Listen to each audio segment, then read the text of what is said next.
నమస్తే welcome to BRK health. ఇవాళ మన స్టూడియోలో వైద్యరత్న వైద్య విభూషణ్ డాక్టర్ లక్ష్మణ్ యాదవ్ గారు, అలాగే చైర్మన్ ఆఫ్ శ్రీ ధన్వంత్రి ఆయుర్వేద్య వైద్య నిలయం యొక్క చైర్మన్ గారు మనతో పాటు ఉన్నారు. ఆయనతో మాట్లాడదాం.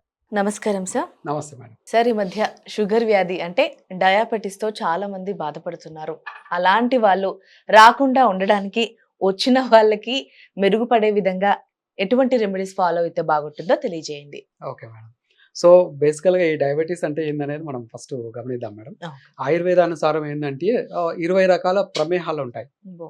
20 రకాలు. అంటే ప్రమేహాలు దీనికి సంబంధించిన అంటే కిడ్నీ ప్లస్ ఈ సిస్టమ్ ఏదైతే డయాబెటిస్ ఉన్నదో దానికి మూల కారణమైన దాంట్లో 20 వ్యాధులుగా పరిగణింపబడినది. 20 వ్యాధులలో ఈ డయాబెటిస్ వచ్చేసేసి మధుమేహము, ఇక్షుమేహం అని చెప్పేసి హ్మ్. ఈ 2 రకాలని డయాబెటిస్‌గా పరిగణించవచ్చు. హ్మ్. సో దీనికి ముఖ్య కారణం హ్మ్. ఆయుర్వేదం ఏం చెప్తున్నది అంటే ఆస్య సుఖం స్వప్న సుఖం దదీని హ్మ్. గ్రామ్యోదక అనుపరసాని. హ్మ్. అంటే అంటే ఎక్కువ సెడెంటరీ లైఫ్. ఓకే. అంటే ఎక్కువ కూర్చొని వర్క్ చేయడము, హ్మ్. ఫిజికల్ ఎక్సర్సైజ్ లేకపోవడము అదొకటి. సో మనకు రుచికరమైన ఆహారం. సో అంటే ఫుడీస్ అంటుంటారు కదా! ఆ! సో ఎక్కువ అంటే మనకు నోటికి రుచి అనేది ఏదైతే ఉన్నదో అది అతిగా తినడము. హ్మ్. రెగ్యులర్‌గా డిఫరెంట్ ఫుడ్స్ అనేది ట్రై చేస్తూ ఉండడము. ఒక లెక్కన చెప్పడం ఏంటంటే, ఆ! నచ్చిన ఫుడ్డు, కావాల్సిన ఆ! ఫుడ్డు ఎంత కావాలో అంత తినేస్తున్నారు గానీ, అది. అది. చైర్‌లకి పరిమితమై కూర్చుంటే అది. అరుగుదల ఉండదు. అదే. సెడెంటరీ లైఫ్ స్టైల్‌తో పాటు ఇది. దీంతో పాటు డే టైమ్ స్లీపింగ్. హ్మ్. దివాస్వప్నం అంటే డే టైమ్‌లో పడుకోవడము. హ్మ్. సో ఇది కానీ చాలా ప్లస్ మంది అంటుంటారు, మామూలుగా తిన్న తర్వాత ఒక గంట పనుకుంటే వెయిట్ తగ్గుతారని. అంటే మేడం ఇక్కడ ఏమవుతుంది అంటే అదే కొన్ని ఒక్కొక్కరికి కాన్సెప్ట్స్ ఒక్కొక్కరి అనేది చాలా బాడీ తగ్గట్టు వాళ్ళ అదే. అభిరుచులు, అలాగే వాళ్ళ డైలీ రొటీన్‌కి తగ్గట్టు ప్రభావం యెస్. పడొచ్చు. యెస్. ఇది అనేది ఒక శాస్త్రోక్తం మేడం. ఓకే. శాస్త్రోక్తం అంటే వేదం. వేదం. ఓకే. ఇదే వేదం అని చెప్పేసి అంటారు గదా! అవును.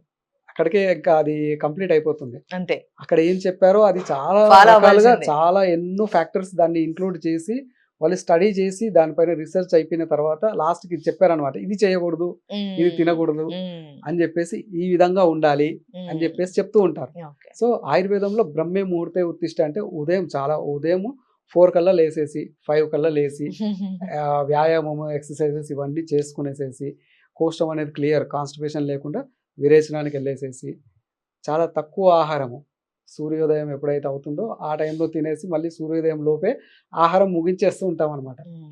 సో ఆ విధంగా చేయడం వల్ల ఈ రెగ్యులర్ ఎక్సర్‌సైజ్ చేసుకుండటం వల్ల సో మనం తీసుకునే ఆహారం దాంట్లో ఉన్న పదార్థాలనేది పరిమితిగా ఏది ఎంత తీసుకోవాలో అంతే తీసుకుంటూ ఉండటం వల్ల ఈ విధంగా లైఫ్ స్టైల్ గనక మేనేజ్ చేస్తే గనక అసలు డయాబెటిస్ అనేది రాదండి.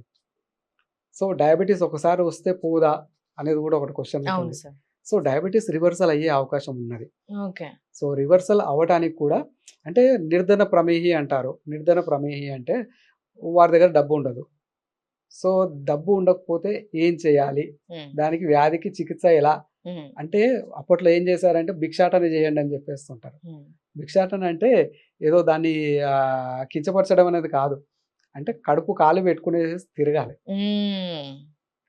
సో తిరిగినప్పుడు ఏమవుతుంది అంటే ఈ బాడీలో ఎప్పుడైతే అంటే డయాబెటిస్ మోడర్న్ టర్మినాలజీలో చెప్పాలనుకుంటే గనక ఈ అంటే టైప్ 1, టైప్ 2 2 టైప్స్ ఉంటాయి డయాబెటిస్. టైప్ 1లో ఏమవుతుంది ప్యాంక్రియాస్ ఏదైతే గ్రంథి ఉంటుందో అక్కడ ఈ బీటా, ఆల్ఫా సెల్స్ అనేది ప్రాపర్‌గా పనిచేయవు. ఓకే. పని చేయక ఇన్సులిన్ అనేది ప్రొడ్యూస్ చేయవు. ఓకే. సో అది చిన్నప్పుడు పుట్టుకతో వచ్చిన సమస్యలు. సో ఆ విధంగా వచ్చిన అంటే ఈ టాపిక్ మాట్లాడితే చాలా ఎక్కువ టైం గడుస్తుంది మేడం. Okay sir. నేను చాలా బ్రీఫ్‌గా ఎక్స్‌ప్లెయిన్ చేస్తుంటాను. సో ఇది ఏదైతే రిలీజ్ చేస్తుందో ఇన్సులిన్ అది రిలీజ్ చేయకుండా ఉంటుంది. దానివల్ల బాడీలో షుగర్ లెవెల్స్ ఏవైతే పెరుగుతాయో దాన్ని ఇన్సులిన్ వెళ్ళేసేసి ఎంతైతే కావాలో అంత సప్లై చేసేసి మిగతాదంతా వేస్ట్‌గా బయటకు పంపించేస్తది. ఓకే. ఆ సిస్టమ్ లేకపోవడం వల్ల బ్లడ్‌లో ఈ షుగర్ లెవెల్స్ ఎక్కువ చేసేసి రకరకాల కాంప్లికేషన్స్. కళ్ళు తిరగటము, kidney failure, heart failure, liver failure ఇవన్నీ స్టెప్ బై స్టెప్ వస్తూ ఉంటాయి. సో ఇంకొకటి టైప్ 2 వచ్చేసేసి ఇన్సులిన్ ప్రొడ్యూస్ చేస్తది. ప్యాంక్రియాస్ అనేది ఇన్సులిన్ విడుదల చేస్తది. కానీ శరీరం రక్తం నుండి వెళ్ళేసేసి సెల్స్‌లో అది ఇయ్యడానికి ప్రయత్నం చేసినప్పుడు నాకొద్దు అనేస్తది. ఓకే. ఇన్సులిన్ రెసిస్టివిటీ అంటారు దాన్ని. ఓకే. సో ఆ రెసిస్టివిటీ అనేది కూడా షుగర్ లెవెల్స్ బాడీలో పెరగడానికి కారణమే. చాలా మటుకు వింటాం ఆ! తీసుకోవట్లేదు. సో, మామూలుగా అందుకే డైరెక్ట్ బ్లడ్ స్ట్రీమ్‌లోకే అది మన ఇన్సులిన్ అనేది ఇంజెక్ట్ చేస్తూ ఉంటాం. ఓకే. ఓకే. సో, ఎంతకాలం ఆ విధంగా చేస్తూ ఉంటాము. సో, ఈ విధంగా లైఫ్ స్టైల్ అనేది ఈ విధంగా చేస్తే గనక గ్రాడ్యువల్‌గా మనము కాస్త పరిమితిగా ఆహారం తింటూ దానికి అపోజిట్ దేనివల్ల వచ్చిందో దానికి అపోజిట్ లైఫ్ హ్మ్. స్టైల్ అనేది మనం పాటించినట్టయితే గ్రాడ్యువల్‌గా ఈ డయాబెటిస్ అనేది సమూలంగా వెళ్ళిపోతుందండి. డయాబెటిక్ రివర్సల్ అనేది అక్కడి నుంచి స్టార్ట్ అవుతుంది.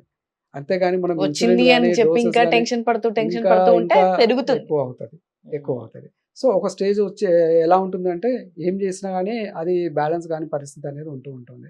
సో, హ్మ్. కొంతమంది మా దగ్గరకొచ్చే క్లయింట్స్ ఏందంటే ఇన్సులిన్ రోజు ఒక 17 యూనిట్స్, 20, 30, 60 యూనిట్స్ ఆ విధంగా తీసుకున్నప్పటికి కూడా 300, 400 షుగర్ లెవెల్స్ అనేది ఉంటూ ఆ ఉంటాయి. స్టేజ్‌కొచ్చారంటే అది ఆ! సరే సో, అది కూడా సివియర్ అది. సరిపోవట్లేదు బాడీకి.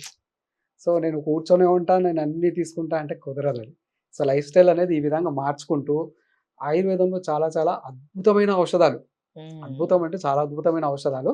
దీంట్లో సింపుల్‌గా చెప్పాలి అంటే గుడూచి, హ్మ్. అమృతవల్లి, ఓకే. తిప్పతీగ అంటారు దీన్నే. ఓకే. ఆ! ఓకే. తిప్పతీగ అంటారు. దీన్ని ఒక 6 ఇంచుల ముక్క తీసుకోవాలి మేడం. హ్మ్. 6 ఇంచుల ముక్క తీసుకునేసేసి ఒక చిన్న చిన్న పీసెస్‌గా చేసి ఒక 200 ఎంఎల్ వాటర్‌లో వేసి దాన్ని బాగా బాయిల్ చేయాలి. బాయిల్ చేసేసి ఒక 100 ఎంఎల్ అయిన తర్వాత వడబోసేసి ఓకే. గోరువెచ్చగా ఉన్నప్పుడు ప్యూర్ తేనె అండి. ఓకే. ప్యూర్ న్యాచురల్ తేనె ఓకే. కొద్దిగంత తేనె మిక్స్ చేసేసి తాగేసేయాలి. ఓకే. ఈ విధంగా చేస్తే 20 రకాల ప్రమేహాలు ఓకే. తగ్గడమే కాకుండా ఈ ఏదైతే మన సెల్స్‌లో ఇన్సులిన్ రెసిస్టివిటీ అనేది ఉన్నది కదా! అది క్రమేణా తగ్గుతూ వస్తుంది. అంటే తగ్గడానికి ఇది హెల్ప్ చేస్తుందనమాట.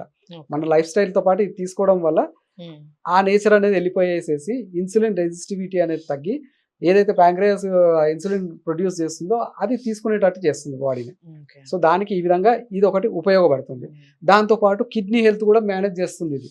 ఓకే. కిడ్నీలో ఉన్న సమస్యలు తగ్గిస్తుంది. ప్లస్ షుగర్ లెవెల్స్ తగ్గిస్తుంది. ఈ కొన్ని ఔషధాలు వాడటం వల్ల రెగ్యులర్‌గా షుగర్ లెవెల్స్ వాడి ఒక స్టేజ్‌లో కిడ్నీ పాడైతది. కానీ అదే అంటారు ఆయుర్వేదం టాబ్లెట్స్ వేసి. ఆ! ఆయుర్వేదంలో గనక ఏందంటే ఇది షుగర్ లెవెల్స్ బ్యాలెన్స్ చేయడమే కాకుండా కిడ్నీ ఉన్న సమస్యను కూడా తగ్గిస్తూ వస్తుంది. ఓకే. అదొక ఔషధం. ఇంకొకటి నిషామలకి అని చెప్పేసేసి అంటూ ఉంటాం. నిషామలకి అనేది ఏమంటే ఉసిరికాయ, హ్మ్. ఉసిరికాయ, పసుపు. ఓకే. ఇవి 2 అద్భుతమైన ఔషధాలండి.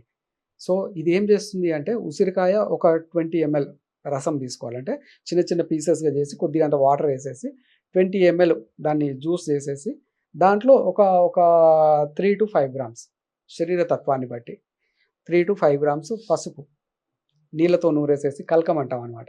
నీళ్ళతో చేసి ఆ ముద్ద దీంతో మిక్స్ చేసుకొని తాగేసేయాలి. ఓకే. ఇది తాగడం వల్ల కిడ్నీని డీటాక్స్ చేస్తుందిది. అంటే కిడ్నీకి అద్భుతమైన డీటాక్స్. ఎవరికైతే డయాలిసిస్ అవుతున్నదో వాళ్ళు గూడా ఈ ఔషధం తీసుకోవచ్చు. ఇది ఔషధం కాదు. ఇది ఒక రకమైన ఆహారమే. ఓకే. ఇవన్నీ ఉసిరికాయ, పసుపు ఇవన్నీ మనం తినే ఆహారాలే. అవును. సో, అది ఆహారంగా ఒక డైట్‌గా తీసుకోవచ్చు. దీంట్లో పసుపులో వచ్చే కుర్కుమిన్ అనేది చాలా అద్భుతమైనది. ఓకే. ఆ కుర్కుమిన్ బాడీలో ఉన్న ఇన్ఫెక్షన్‌ని, విషాన్ని తీసేయడానికి చాలా అద్భుతమైన ద్రవ్యం. ఇది యాంటీ క్యాన్సరస్ కూడా. ప్లస్ గోరువెచ్చని పాలల్లో కొంచెం పసుపేసుకొని తాగుతూ నిద్రపోయేటప్పుడు ఉంటారు. తాగమంటారు. తాగుతూ ఉంటారు. సో, ఈ విధంగా తాగడం వల్ల కిడ్నీ డీటాక్స్ అవుతుంది. ఓహ్! లివరు బాగవుతుంది. ఓహ్! షుగర్ లెవెల్స్ కూడా గ్రాడ్యువల్‌గా బ్యాలెన్స్ అవుతూ వస్తాయి మేడం. ఓకే. ఓకే. ఇది ఏదైనా గాని ఇమ్మీడియేట్‌గా పని చేయకుండా స్లోగా చాలా అద్భుతంగా పనిచేస్తాయి. సో, కొన్ని కాంప్లికేషన్స్‌ని బట్టి దాంట్లో రకరకాల ఔషధాలున్నాయి. హ్మ్. వసంత కుసుమాకరం అని చెప్పేసేసి, సిద్ధమకర ధ్వజం అని చెప్పి, పూర్ణ చంద్రోదయం అని రసం అని చెప్పేసేసి, పంచపూర్ణ రసం అని చెప్పేసి, స్వర్ణభస్వము. ఈ విధంగా పేషెంట్‌ని బట్టి వాళ్ళకు తగిన ఔషధం ఇస్తూ, ఈ విధంగా ఏదైతే కషాయాలు నేను చెప్పానో అవి పాటిస్తూ లైఫ్ స్టైల్ కనుక చాలా మెరుగుపరుచుకుంటే గనక ఈ డయాబెటిస్‌కి అసలు అద్భుతమైన చికిత్సలనమాట ఇవి. సో, ఆయుర్వేదంలో దీనిపైన చేసినంత రిసర్చ్ ఏ సైన్స్‌లో చేయలేదు ఇప్పటివరకు. Okay sir. సో, అంటే ఆయుర్వేదం అనేది రెండిటిని అన్నమాట. దీనికి రూట్స్ ఎక్కడ ఉన్నాయో దాన్ని సరిజేయాలి. ప్లస్ దీనివల్ల వచ్చే కాంప్లికేషన్స్ ఏవైతే ఉన్నాయో, అంటే న్యూరోలాజికల్ కాంప్లికేషన్సే కావచ్చు డయాబెటిస్ వల్ల, లేదంటే కంటి చూపుని తగ్గించే అవకాశమే కావచ్చు, లేదంటే ఇంకా ఇక రకరకాల కాళ్ళు, చేతులు మంటలే కావచ్చు. సో, ఇవన్నిటిని గూడా కాంప్లికేషన్స్ అంటాం గదా! Diabetic complications. హ్మ్. ఈ కాంప్లికేషన్స్ తగ్గిస్తూ షుగర్ లెవెల్స్‌ని బ్యాలెన్స్ చేస్తూ ఉంటాయి. Okay so, sir. షుగర్‌కి వీటికి మించిన ఔషధాలు లేవండి. Okay so, sir. దీంట్లో చాలా రకాల కాంబినేషన్స్ ఉన్నాయి. సో మీకు అనుగుణంగా ఇక్కడ చేసుకోగలిగేవి మాత్రం మేము ఎక్స్ప్లెయిన్ చేస్తున్నాం. Okay sir. Okay sir. Diabetes గురించి చాలా చక్కగా చెప్పారు sir. Thank you so much. Thank you. చూసారు కదా, డయాబెటిక్తో ఎవరైతే బాధపడుతున్నారో నిత్యం మందులు వేసుకుంటే తగ్గిపోతుంది అనే కాకుండా ఇలా ఆయుర్వేదంలో ఇంకా చెప్పాలంటే మన ఇంట్లో దొరికే వాటితో సార్ చెప్పినట్టుగా ఫాలో అయితే కనుక అది రివర్స్ చేసుకునే ఛాన్స్ కూడా ఉంది అని సార్ చెప్పారు కనుక ఫాలో అయితే మీ డయాబెటిక్స్ తగ్గే ఛాన్స్ ఉంటుంది. సో ముందు చెప్పినట్టుగా ఈ వీడియో మీరు మాత్రమే కాదు, ఎవరైనా అవసరం ఉన్న వాళ్ళకి కూడా షేర్ చేస్తే వాళ్ళకు కూడా ఉపయోగపడుతుంది. ఇది వాళ్ళ ఎపిసోడ్. మరొక ఎపిసోడ్లో మళ్ళీ కలుద్దాం. నమస్తే.